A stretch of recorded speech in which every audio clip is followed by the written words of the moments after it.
Good evening. The 9 o'clock news anchor Justin. First, recently the big terror in Paris. That is very bad news. We will convey condolence to bereaved families. Move on next. Today's news subject is about one of the child police. The Chinese government been operating to have children for China's economy because Chinese population is too much. Aging problem will getting more serious.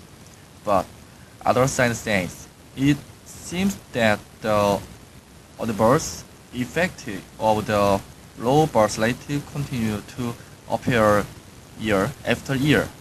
So one of the child police should be abolished. Many pros and cons are being exchanged.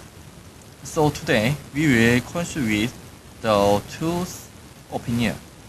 First, heard the proposed opinion. Hello, Chris Buckley. I am CNN anchor Justin. Can you tell me about one child policy? Okay. Hello, I am Chris Buckley, who wrote China ends one-child policy, allowing family to children. I agree with changing to children policy in China, and there are big two reasons. China will be able to resolve a reduction of the working age population due to aging phenomenon. Now, it is about 10% more than 65 years of China's population. The proportion of 15% in 2027. In 2035, it is expected to increase up to 20% if phenomenon is progressing and decreasing in working age. The economy is weakened a lot. According to this month's presentation materials, the economy growth rate as compared to the last year third quarter and a slow 6.5%. In order to overcome a crisis, we need to prevent aging phenomenon and to increase the working age population. Second, it will be able to keep to a reasonable number the Chinese population. Please look at this graph.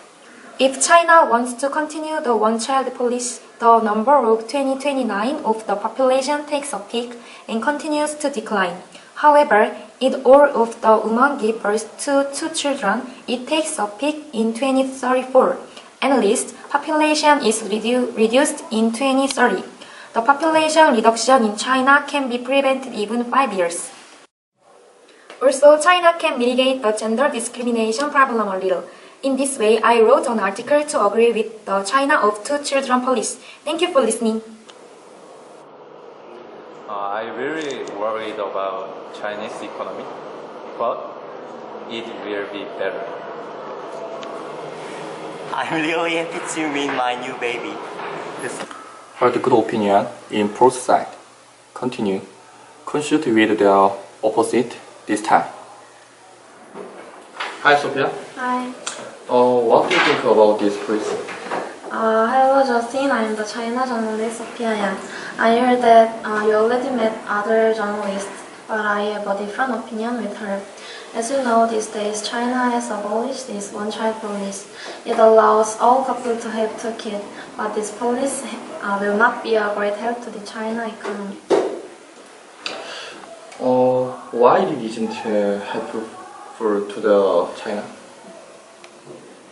Firstly, the reason why they abolished the police is that China is now posting its worst economic growth since the financial crisis. And China also faces a rapidly aging population and shrinking workforce. Abolishing the police is not an effective solution of this situation. China's working age population will be reduced around 7% from 2010 to 2030. Policymakers are hoping that abolishing the one-child policy would be helpful to the economy. I think abandoning the one-child policy might be too late. It takes at least 10 years or later in order to strengthen the workforce. In recent years, Beijing has been reduced labor force by low birth rates and a rapidly aging population. The abolition of the one-child policy does not give a great impact on the economy in the short term. The policy is for the purpose of long-term growth. Even over the long term, the effect of move may be much smaller than may expect. In general, people tend to have fewer children as their incomes rise. Wow, I don't know that. It is true? Nearly 50% of urban Chinese residents want no more than one child. Plus, China's hospital and medical systems aren't equipped to handle a baby boom. Beijing's maternity wards are already overbooked into the first half of 2016. As a result of the partial relaxation of family planning policy in early 2014, according to IHS Global Insights. Thank you. I don't know why China abolishes these policies. Two child, nobody wants two kids. Oh, we have a special guest, a media expert, Scarlett. Hello, Scarlett. Hello, Mr. Justin. As a media expert, I judge these two articles are definitely biased, and we can say both articles are sensationalism. Now, listen carefully. I will show some examples of how these articles differ from each other. Here are 5 points we should observe in this article: limiting debate, story selection, word choice, omission, sources. First, let's talk about limiting debate. Limiting debate means presenting the story as though there are more agreement than in actuality. In this International New York Times article, they add some interview reports like this. It is some part of interview. As you can see, interviewees are really favorable for China's two-child policy. They both want to have more child. This article includes that kinds of interview so that readers think many citizens are very supportive for the China's new policy. However, look at the other article. This article is from CNN Money.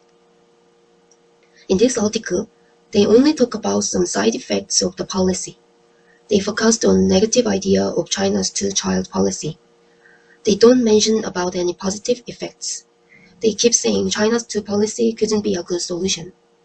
It is partial article, and we can say it is not neutral. Then, let's compare some word choices.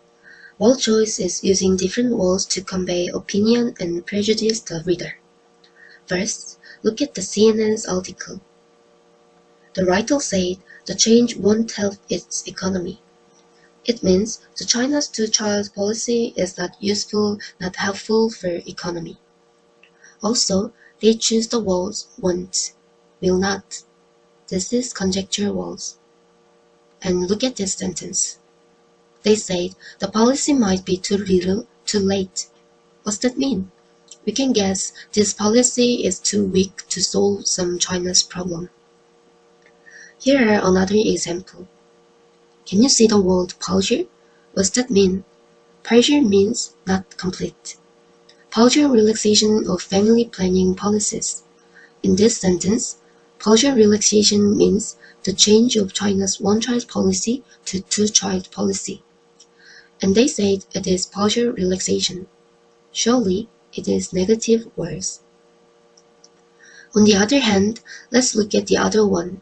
This is article from New York Times. In this article, we can see many negative words. In this article, the controls mean the control of child, so we can say this control means China's one-child policy.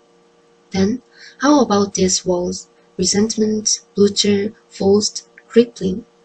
Is it feel positive or negative? Surely, all of these words are negative words. They use these kinds of words to explain the China's one-child policy. Let's talk about omission. It is simple. First, let's look at the article from CNN Money. From start to end, it talks about all negative things of two-child policy, and they don't mention any positive things. They skip every positive effects, and we can say they omit the positive effects. On the contrary to this, let's look at the article from New York Times. They focused on some positive effects of new policy.